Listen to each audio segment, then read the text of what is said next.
Good morning बच्चों। पिछले video में हमने भगवान की डाकिए ये सुंदर सी कविता का भावार्थ पढ़ा।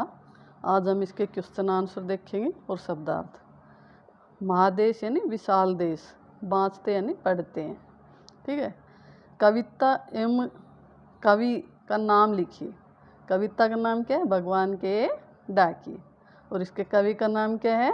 राष्ट्रकवि रामधारी सिंह दिनकर। कवि के अनुसार ईश्वर के डाकिए कौन है और कैसे? कवि के अनुसार ईश्वर के डाकिए किसे बताया है? पक्षी और बादलों को। कैसे? जैसे डाकिए जो है एक व्यक्ति का संदेश दूसरे व्यक्ति तक पहुंचाते हैं, वैसे ही जो पक्षी और बादल हैं ये भी मानो ईश्वर का संदेश पूरी पृथ्वी पर फैलाते हैं कि सारी संपूर्ण पृथ्वी एक है। आगे देखिए इसके शब्दार्थ।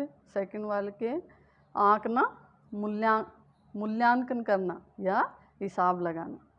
धरती, पृथ्वी, सुगंध, अच्छी गंध, सौरभ, खुशबू, पाख, पंख। प्रश्न देखिए, कवि ने बादलों और पक्षियों का क्या मानना है?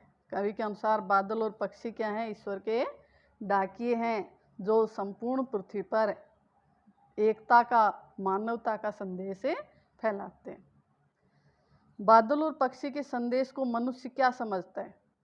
बादल और पक्षी के संदेश को मनुष्य समझ नहीं पाता, केवल आकलन करता है, मूल्यांकन करता है उसका, या हिसाब लगाता है कि मानो बादल और पक्षी जो हैं, ये पक्षी क्या करते हैं? एक दूसरे देश की सुगंध दूसरे देश तक अपने पंखों पर जो है तैरा करके लाते हैं। और बादल यानी एक देश का पानी भाप बनता है और फिर बादल बन करके दूसरे देश में बरस जाता है। इस प्रकार का हम क्या करते हैं?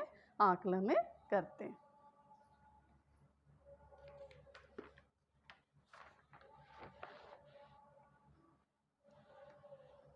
आगे देखिए, कवि ने पक्षी और बादल को भगवान के डाकिए क्यों बताया? स्पष्ट कीजिए। कवि के अनुसार पक्षी और बादल भगवान के डाकिए। जिस प्रकार से डाकिया संदेश पहुंचाता है, वैसे ही भगवान जो है हम सबको एक मानते हैं, यानी संपूर्ण पृथ्वी एक है और इस सब का पालन करता ईश्वर है।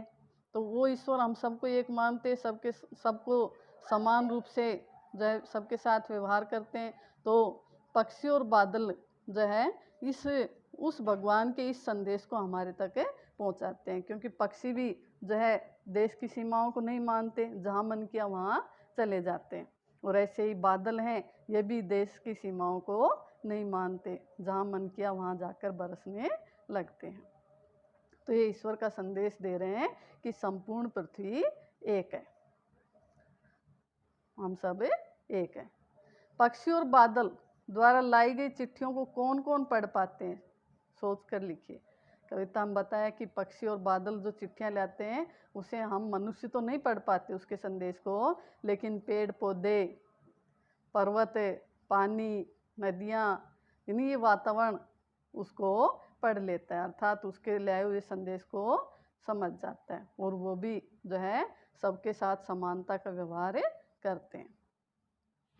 किन पंक्तियों का भाव है? पक्षी और बादल प्रेम, सद्भाव और एकता का संदेश एक देश से दूसरे देश में भेजते हैं। पक्षी जो है एक देश की सुगंध दूसरे देश में अपने पंखों पर तैराते हुए लाते हैं। प्रकृति और बादल एक देश की धरती जो है भाप बन करके, पानी भाप बन करके दूसरे देश में पानी बनकर बरसता है। प्रकृति देश देश में भेदभाव नहीं करती, एक देश से उठा बादल दूसरे देश में बरस जाता है। इसका जो है पंक्ति कौन सी है? यही है कि एक देश का पानी भाप बन करके दूसरे देश में पानी बनकर बरसता है। पक्षी और बादल की चिट्ठियों में पेड़ पौधे, पानी और पहाड़ क्या पढ़ पाते हैं?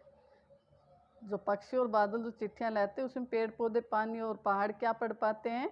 उसके लाए हुए एकता के संदेश को पढ़ पाते हैं कि हम सब एक हैं, समान है, सबके साथ समानता का व्यवहार करना चाहिए। इसलिए पेड़ पौधे, पानी, पहाड़ ये सभी जो है समानता का व्यवहार करते हैं सबके साथ।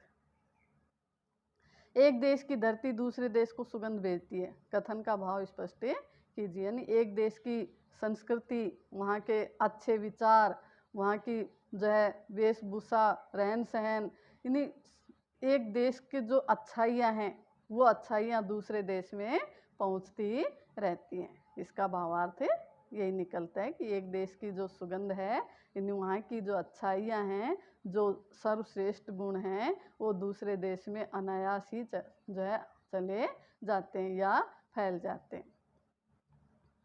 तो इस प्रकार से हमने इनके क्वेश्चनों के आंसर किए। थैंक यू बच्चों, धन्यवाद।